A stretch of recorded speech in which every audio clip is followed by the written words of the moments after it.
Muzora nezuro 18 April 2024 nyika yese yeZimbabwe yange yakanaka kwamura minda uko kwavaicelebrata independence aiwa nyika payakawana sununguko asi tinoona kuti aiwa pane chiitiko chakaitika zvokuti vanhu havakatomboshamisa nzade yake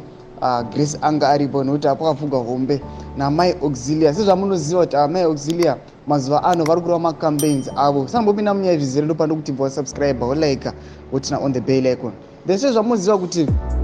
mai auxilia mnangagwa vanofamba vachimpawa vakadzi satoona kuti mumazuva akapfuura vakafamba vachiita makampeni vachiti aiwa madzimai ese munofanira kutenga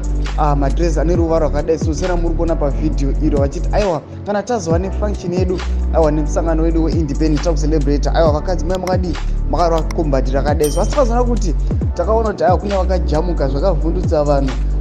zvakatoshamisa vanhu takaona kuti panapa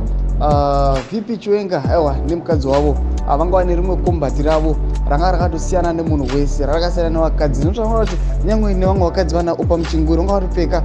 madress angafanana namai auxilia mnangagwa asakaona kuti aiwa mukadzi waVP Chiwenga ndobva anobva rova rake zvaro ranga riri off kune mamwe vanhu vakavhunda vanzi bo here zvakuitwa kujamuka kauku inharo kuramba kauku vanhu vakataura zvakawanda nekuti vakananya kune panews hawks havunyanya havo kutaura asi kuti vakatokomenda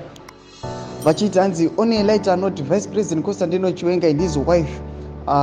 stole the show with their unique and outstanding outfit at the Independence Celebrations Day. No mashoko ane vachitomboone venews hawks inoratidza kuti vakatozviona vakatoshandisa vanzi kobo here kombati rakapfeka ona katomboshota hade yake Grace anga aripo ainge achingokuti aiwa hauteereri hatizvidi izvi unopenga ndo malines amuziva aitagwa naGrace Mugabe saka chimbotiudzai munoti kudii pamusoro pechiitiko ichi pinai mucomment section medu botiudzawo mavhunguro enyu amusana no subscribe kulike chinotina on the bell icon.